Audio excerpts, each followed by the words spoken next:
Hey, y'all. Hey, we have a disclaimer. Today, we're going to be talking about hands free pressure canning. While it hasn't been approved by the USDA, we suggest listeners do their research, listen to this episode with an open mind and a loving heart. The important part of canning is that you do what is safe for you and what works for your family. I hope you enjoy. Hey, Monica, did you know it's now even easier to listen to Round the Hay Bale podcast? What? Really? How easy? That's right. All you have to do is say, Alexa, play Round the Hay Bale podcast. Playing Round the Hay Bale podcast on Apple Music. Ooh, we're really fancy now. Tune in to Round the Hay Bale every Monday at 9 a.m. Central Time.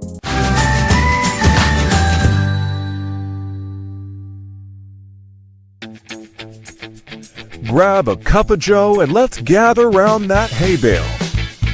With your hosts, Ann from Andale Homestead, Cayce from Ormsby Farms, Monica from Bland's Promised Land Ranch, and Sandi from Suburban Homesteader, Wyoming, Arizona. Here they are. Hey, y'all, hey.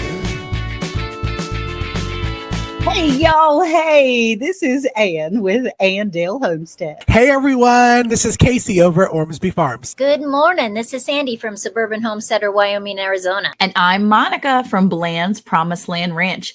All right, today, guys, we have a great episode for you. And I have a feeling this is going to go a little longer than what we anticipated. This is going to go faster than what we want.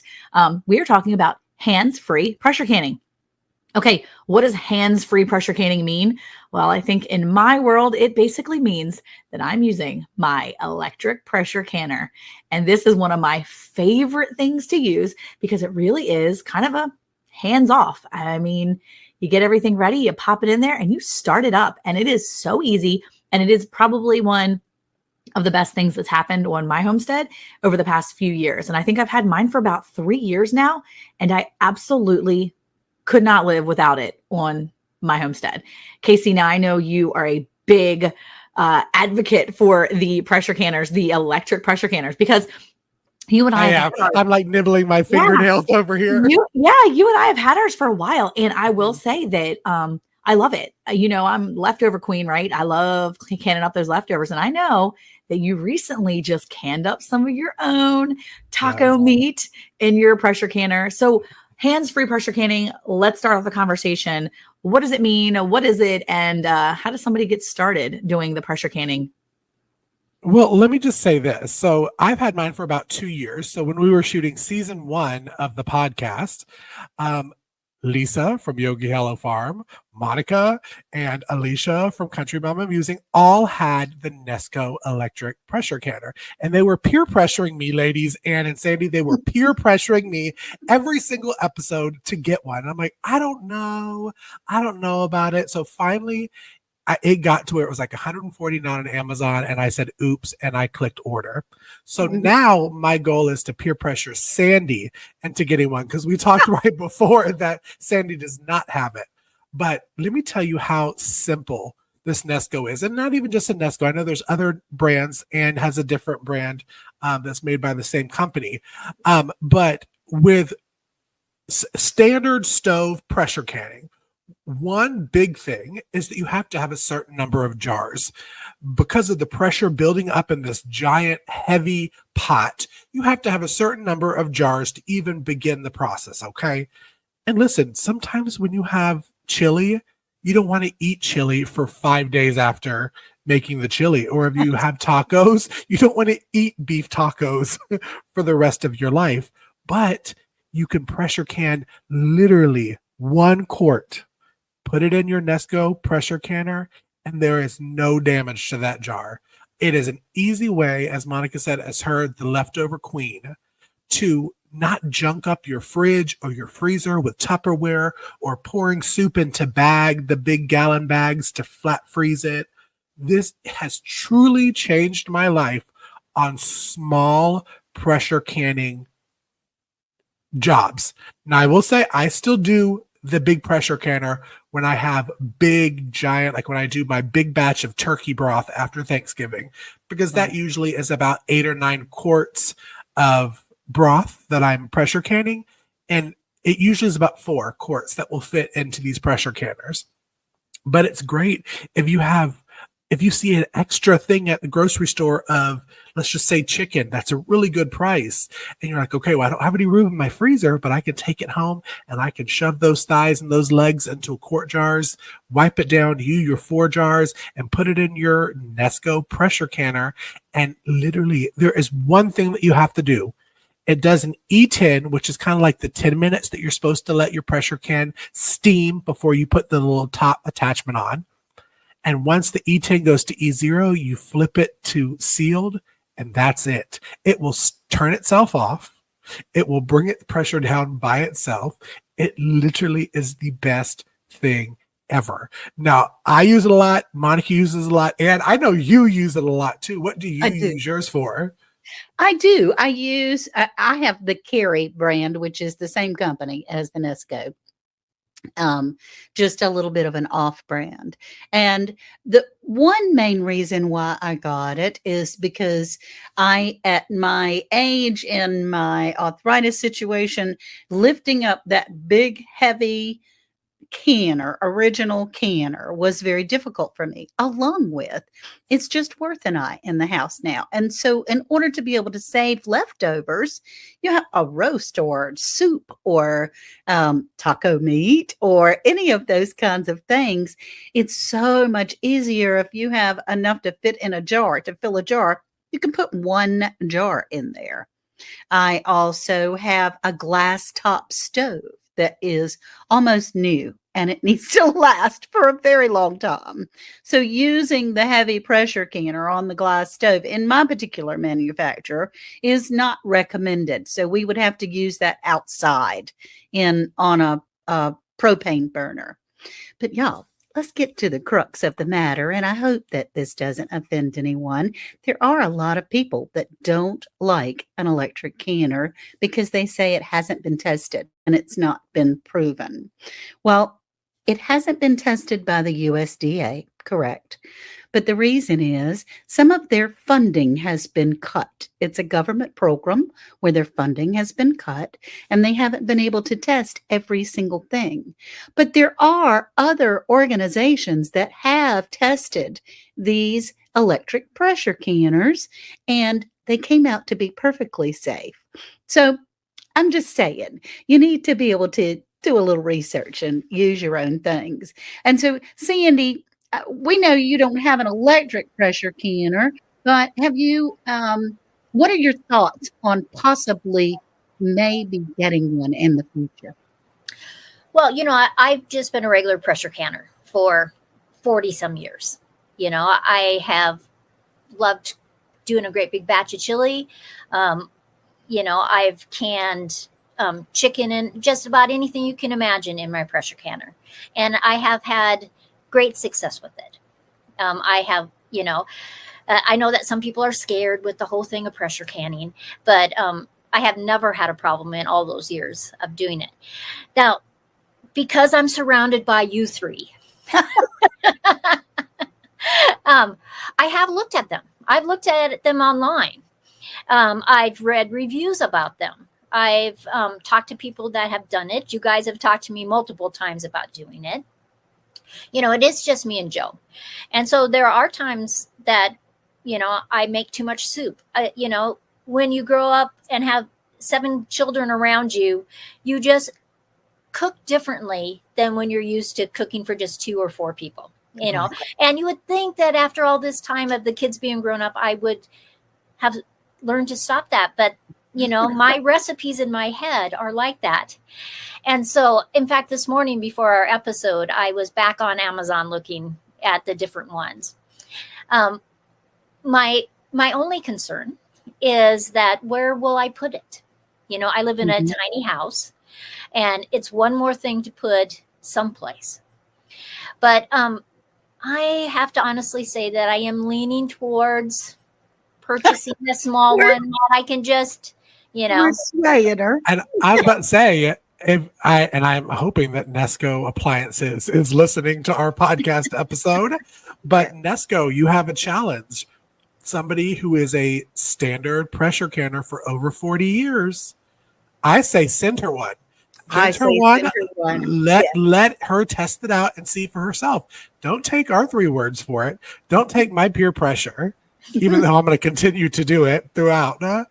But it's that right there is when you have small amounts to pressure can, it saves time where you're not having to put it in the fridge and then, because listen, you can can multiple different things in the pressure canner. Now, I have done this. If it's the same pressure canning time, let's say it's all 90 minutes, because a lot of the time meats or soups with meats is 90 minutes for quarts. Okay. Now, I will say, just do a disclaimer, because I did some raw packed chicken, and I've always have followed the recipe and the guidelines in my Ball canning book. And it is an older Ball canning book, and I did a video on it, and I said quarts for 75 minutes, which was what is in the book. So it must have changed. I got big backlash for it. So just saying, I do follow recipes. But if your ground beef is 90 minutes and your chicken and your soup, you're having to collect all these little jars of stuff to get, I think it is, what is it, Monica and Sandy? Is it 7 or 8 quarts that you can usually put in an All-American? 7. So you're having to save up 7 quarts of leftovers in your fridge, waiting for the day that you're able to haul this small child of an All-American canner off of your shelf and put it on there. So that's the reason why I peer pressure Sandy, is because it will make leftovers your best friend. Am I right, leftover queen? You are exactly right. I think the thing too is, Sandy, I have a huge family, but I have a very small kitchen. Okay. So the people that made my house, I guess they were making it for littler people. And so like my stove is not a standard stove. It's like a little in the wall stove. And you know how they sell the like cookie sheets in like a 3-pack, right? And like you have the large one and then the medium and the small. So my oven will not fit the largest cookie sheet. Like a 9x12 pan, 9x13, like a standard pan, it fits right to the edges of my oven. Goodness. So, hi, I'm a family of 10. Constantly growing here, and we can only fit a cookie sheet, a medium-sized cookie sheet into my oven. So my stove is kind of separate, okay? And if you've seen my videos, you can see it's not connected. And so my little stovetop, also made for small people that don't eat a lot. And so when I put a full-size pan to cook on my big burner, I can't put anything on the back because they tap on each other. And so, but when I try to even do my big pressure canner on there, but my stovetop is kind of older and it's smaller. And so it does not keep the temperature. And so that is a lot. So we don't have a lot of space, but not only that, when I got my electric pressure canner, I was so excited, and I might have a few Instant Pots already. Okay. I might have 3. Maybe. Maybe 3. And like they're not like calling small. it out. Yeah, they're like 6 quart each. And then the biggest one is like an 8 to 10 quart. I mean, like that's a big one. And so Erica's like, literally, where are we going to put this? And I'm like, my mom got it for me for Christmas. I have to find a space. This is what I said when I got my pressure canner. So my pressure canner lived, are you ready? In the hallway of my kitchen area between my bedroom and then like the rest of the family's area that we live. My pressure canner and my large Instant Pot and even my air fryer lived in the hallway on the floor for a long time. They just lived there. I just would go get them and bring them in, use them, and I would interchange them. And so, but for me, it was worth it. It was worth finding spaces and moving things around. And now it lives in a bench that Eric made, which is great. So we just put it in the bench and put that out. But it's wonderful because I was able to have access to it and use it easy. There is so much to be said for making those large meals. And then you're like, oh, what am I going to do with this? Well, I can put stuff in my refrigerator and have the best intentions. Okay, y'all. It's just like those potatoes that I harvest from Costco and that I don't actually use them. Right. So I have these wonderful leftovers and Eric's like, you've leftovers in the refrigerator, Monica. And I'm like, yeah, we're going to eat those. And then 9 days, 10 days pass and no one, eated those. And so now everything's going bad and it goes to the pigs and whatever. And that's fine. But I want to be able to use it right away. I want to be able to know that it's going to be used for later. And so for me to be able to pop the pressure canner up on the countertop, throw that bad boy open and put 1 pint jar or 2 pint jars or a quart jar or whatever I'm putting in there and do small amounts, it is game changing for me. We have had less waste in my house because of it. Also, I'm not like big harvester when it comes to fruits and vegetables. Like our trees really weren't producing really well last year and the year before. And so with our fruit, I wasn't able to like get a lot of fruit, and I could never really see making an entire pot for making a thing of jam or jelly or whatever. And I'm like, I barely have enough for a batch. Like I have 3, I might get 3 little jars here. To be able to have the pressure canner because I can water bath in it. It's amazing. And for me to be able to do that and successfully have all those jars, it was awesome. Now I could do a lot more in my big water bath canner, but again, my stovetop, it's a hassle. It doesn't keep the temperature. It's constantly, I'm wondering, is it doing it right? Is it just to be able to use them in my pressure canner on the countertop? It is amazing. And for me, I was able to I have canned over 2 dozen jars of jelly this year from just grape jelly and peach jelly. And I am so excited because that's never happened here. There's so much more waste when I didn't have it. And so I'm finding that it's better for our homestead that way. So it helps to find a space. So you can find a space. Trust me, it is worth finding a space. Sandi, you're going to love it so much. It's going to live right beside your bed. Like husbands can sleep somewhere else. Air fryer and electric pressure canner, that takes precedence. Okay. Yeah, it was really a game changer. It really was a game changer. And like I said, we have a small stove. We have a limited space in this kitchen, but it is worth it. And my kids are like, oh, there's mom getting the pressure canner out again. Yeah, I am. But it'll live there a lot of times because it just makes my life a lot easier, especially because as soon as the leftovers or whatever that is that I'm cooking or I've cooked that night, if it goes in the refrigerator without a promise of one of my children to take it for the next day or 2, it will go bad. And I will have that waste. And it makes me feel terrible. Yeah. There are some things that we do need to speak about. Okay. So on these electric pressure canners, you need to make sure that you're not fooled. In the store and on the same shelves are electric pressure cookers. We need to be sure that it says pressure canner. That's a different style.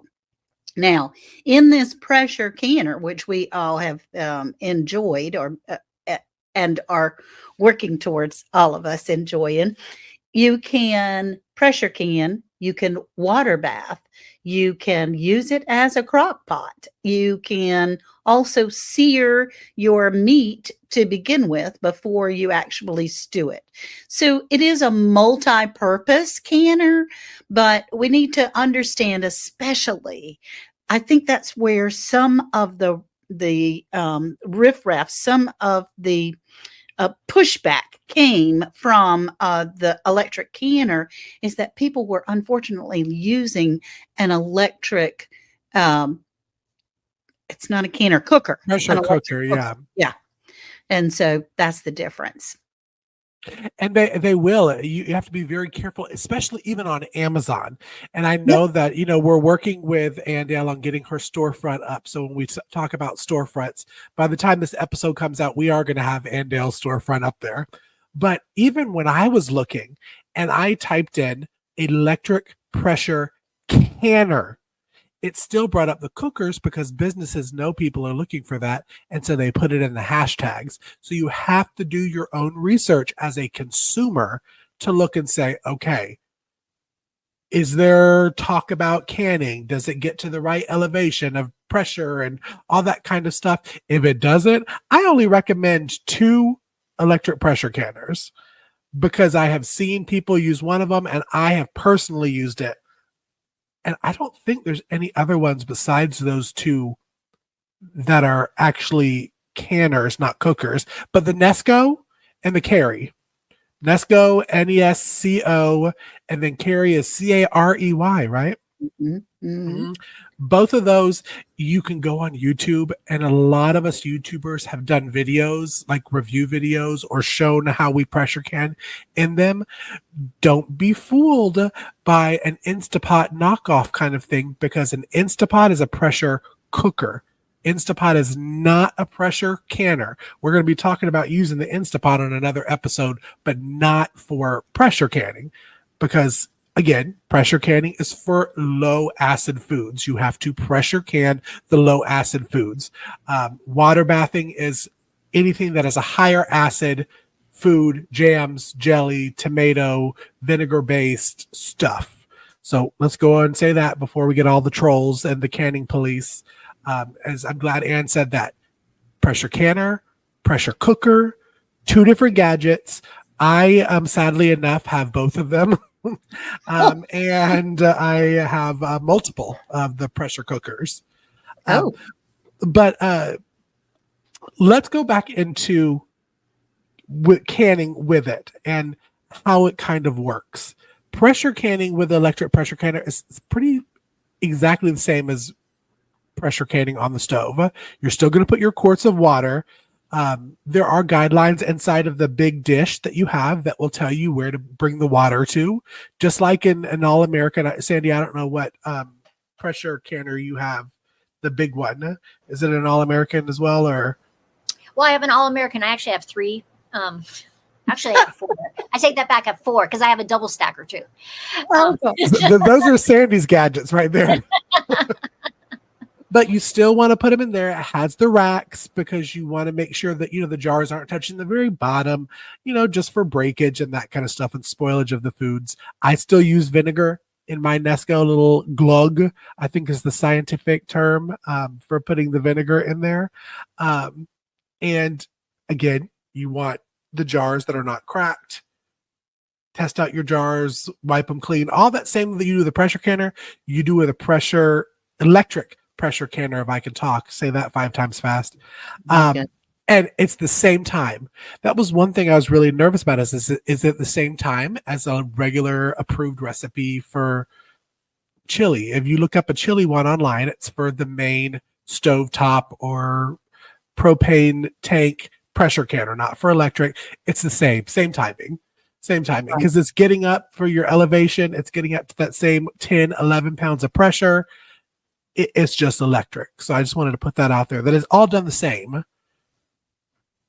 So I have a question for you. I was looking at them this morning, and the one that I looked at, I think it was a 12-quart Nesco. It was a big one. And it said that the altitude didn't make a difference on their pressure canner. Is that true with all of them? Or is that one just built so it doesn't make a difference? Like I am on a high altitude. And so like when I do jams, jellies, actually anything, I usually add 10 minutes because of the elevation that I live. Okay. I was going to say, the Nesco and the Cayce actually has a different weight for different altitudes. So you were actually looking at the Presto, and the Presto electric pressure canner. It's a black one with a green little weight.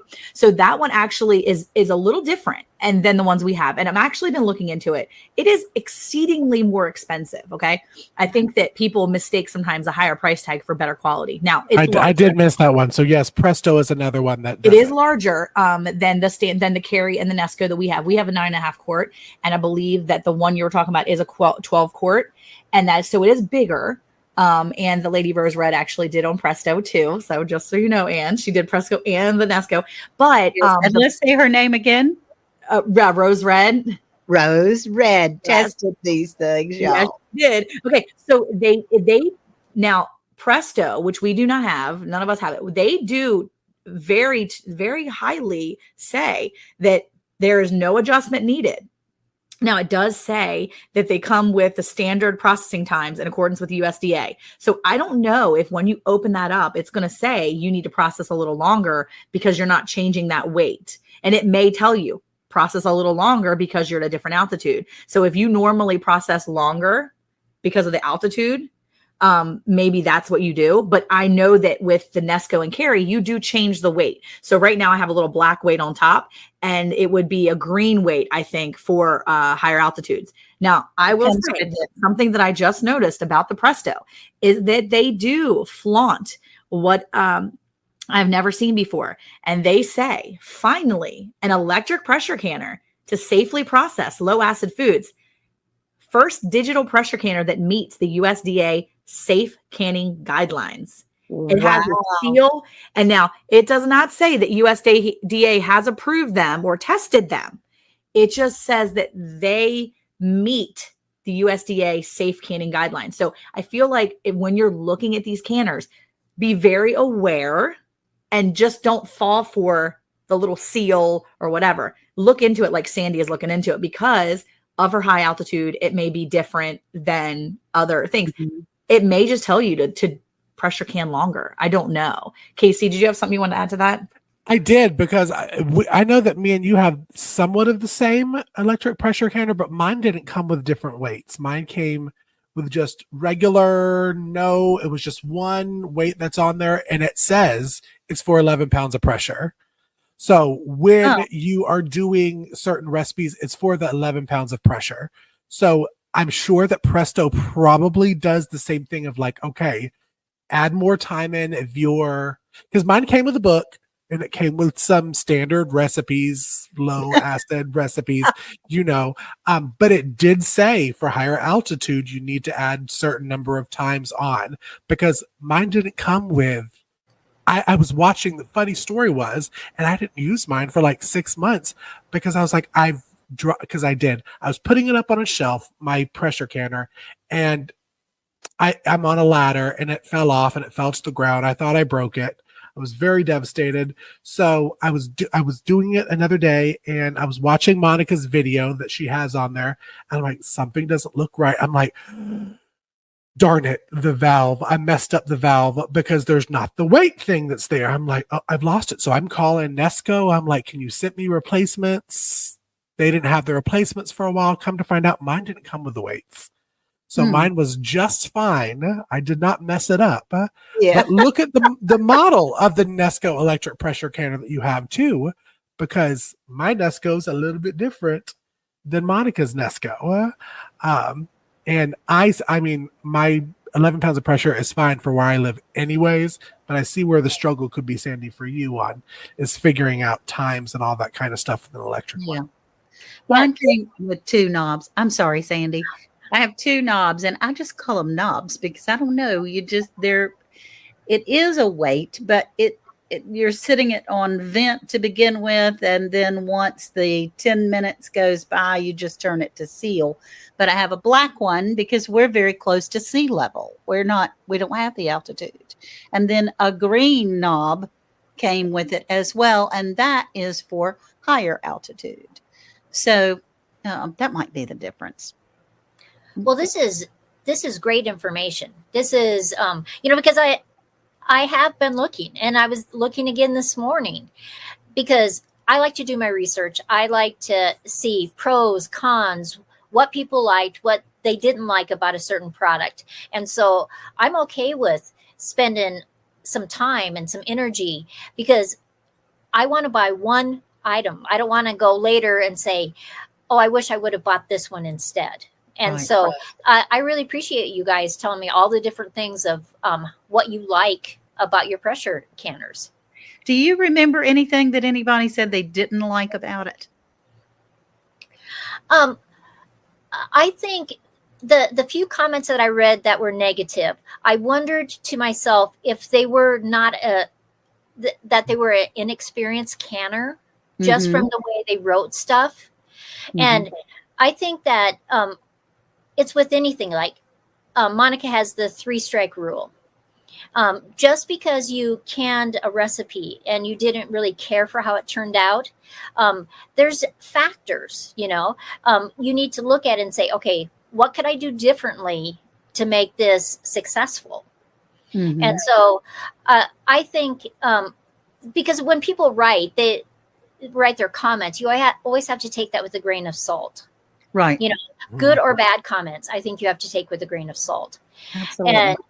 And so I think the more videos you watch, the more people you talk to, the more research you do, then when you go to purchase, you make a good purchase.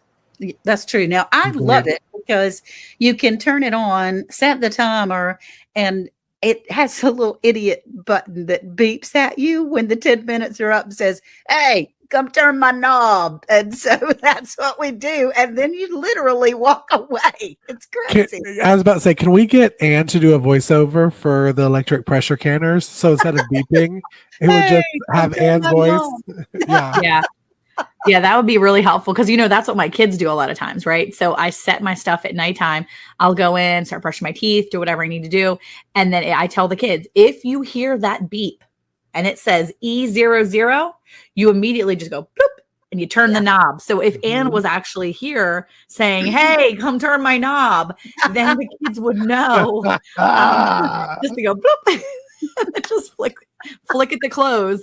But it's so easy though that literally, minus the steam that's coming out because it can be hot. But all my kids know if you hear that beeping and it says E0s, just go bloop and turn it. That way, mom's stuff doesn't get ruined because mom may have ruined some stuff before because she wasn't paying attention. And so then it's like error and it shuts off. And then shuts off. But it does have safety features. It does shut off.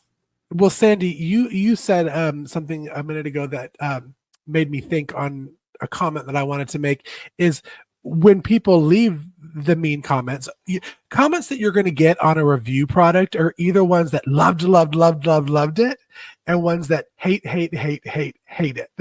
There's no kind of in between because most of the time we're really lazy. And even if we just like it, we're lazy and we don't want to do a comment anyways.